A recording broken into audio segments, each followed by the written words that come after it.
Mr. Speaker, Your Excellency, the two governors, na wananchi wote, hamjambo. Leo ile kitu imetuleta ni juu ya amani.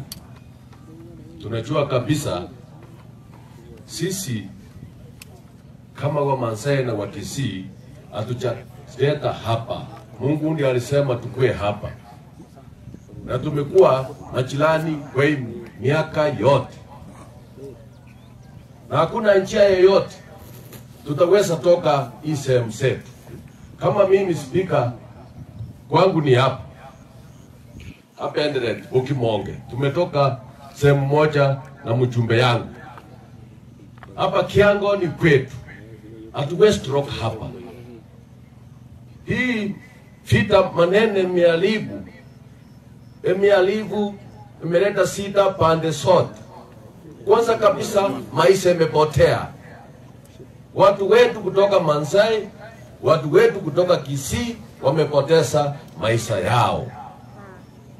Sai watu wengine kutoka Maasai, kutoka Kisii wako mahospitali. Sisi kweli vile wamesema, sisi wa Kisii hatuna mashamba. Tunategemea pande hii yetu kwa kulima. Asimari yetu tumeweka yote Maasai, tumelima miwa, mboga na vitu vingine yote. We have invested hii area. Hii vita imefanya mali yetu imepotea. Kweli kila mmoja amesema sisi hatuna pesa. Tumeenda banki, tumechukua loni kidogo, tumeweka hapa. Miwa imechomwa. Tutalipa hiyo pesa namna gani? Ndugu zetu Maasai na Wakisii, imagine kwa miaka mingi tangu mimi nimezaliwa, Wamasai wameolewa hapa Kisii, Wakisii wameoa hapa. Sasa wale watu wanapigana si ni chama moja. Si ni chama moja. So saa hii vile tumekuja na leo, wacha ni ombe Mungu ndio siku ya mwisho ya vita, kwa sababu our two governors are here. Kila mtu ako hapa. Viongozi wote wacha tuhubiri amani.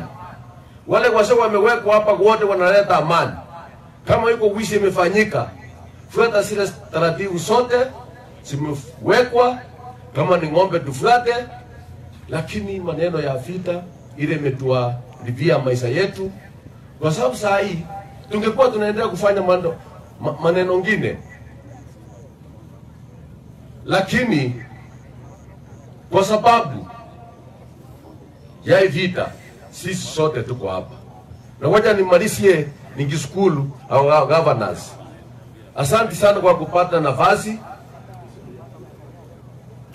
Tumekuja hapa kwa sababu wakati nilikuwa nakuja MCA hapa Nyegwa ni mgonjwa wa Mosiondeli, aliniambia hakuna nyinyi kwa hii maneno mnaendelea kuhubiri amani, wacha tusema amani, amani, amani. Asante sana. Haya ya mwisho tuonyeshane amani. Kabla niite mjumbe wa eneo hii, nataka kusema jambo moja. Watu wa Kisii na watu wa Transmara ambaye ni watu wa jamii yangu ya Kimasai, kwa miaka 20 ambaye tumekuwa na amani, tumetengeza mali ama hatujatengeza mali pande zote? Tumetengeza mali ama hatujatengeza mali? Mheshimiwa Arati, gavana wetu wa Kisii, wewe umebarikiwa kuongoza jamii ambaye yuko na bidii ya kufanya kazi. Na sisi Mungu akatubariki, tuko na ardhi ambaye tunaweza kutumia kwa jamii zote mbili. Kutoka hapa mpaka Oloirien karibu Maasai Mara, watu wa jamii ya Kisii ambaye wako huko wakitafutia watoto ni wengi sana. Unajua Narok ni mbali kutoka Transmara. Mheshimiwa Arati, headquarters yetu, mahali tunafanya biashara zetu kubwa kubwa, kama kwenda hospitali kubwa, kama kwenda kutafuta materials kutoka hardware kubwa, tunaenda hii town yako ya Kisii. Alafu leo watoto mumesikia wote wanasoma huko. Wasichana wameolewa pande hii, wameolewa pande hii. Alafu leo mwaka wa 25, zaidi ya miaka 60 baada ya uhuru, tunakaa hapa na magavana wawili, county commissioners, wananchi wote, kwa sababu pengine vijana wawili wapumbafu wamepanga kwenda kuiba ng'ombe, na wanafanya tunakuja tunakaa hapa. Wacha niwaulize wananchi, kuna uwezekano miwa ya mwizi imechomwa? Kuna uwezekano mtoto wa mwizi amekufa? Sasa mimi nawaomba namna hii. Sisi tuko na uwezo, na mimi najua jamii zote mbili. Sisi tuko na uwezo ya kujua na kutambua shida imetokea wapi. Tuko na uwezo ya kujua mwizi. Hata leo mkiamua mtasema kwa hii mic, mwizi ni fulani na fulani.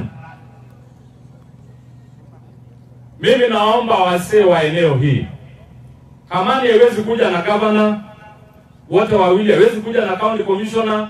Amani itatoka kwa roho yako kama mwananchi wa eneo hii, na hiyo ndiyo amani ambayo itadumu. Wakati mnakuwa na vita hapa, mkisia ambaye hapo Lorgori anakijifanyia shughuli, anaanza kuwa na wasiwasi.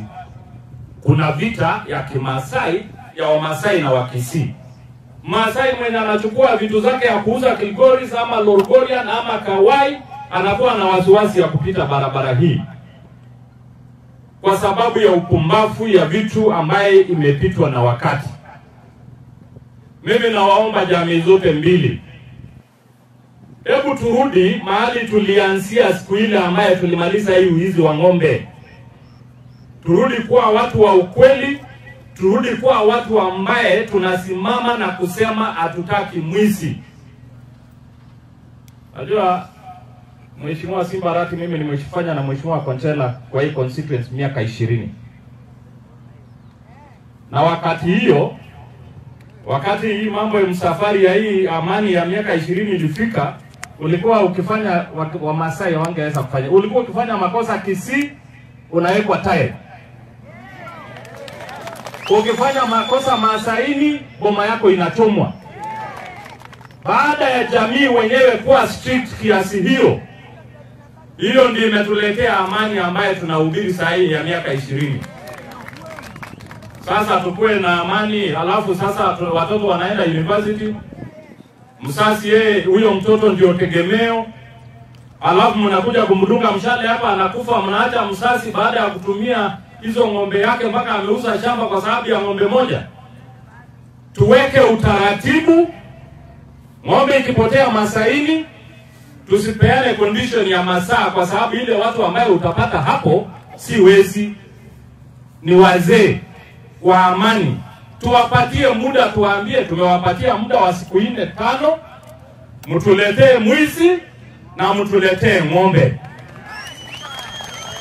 Lakini kwa kweli wenzetu, condition ya siku moja kutafuta mwizi na ng'ombe ambaye imeenda usiku itakuwa ni ngumu, na hiyo inatolewa na mtu ambaye hataki amani.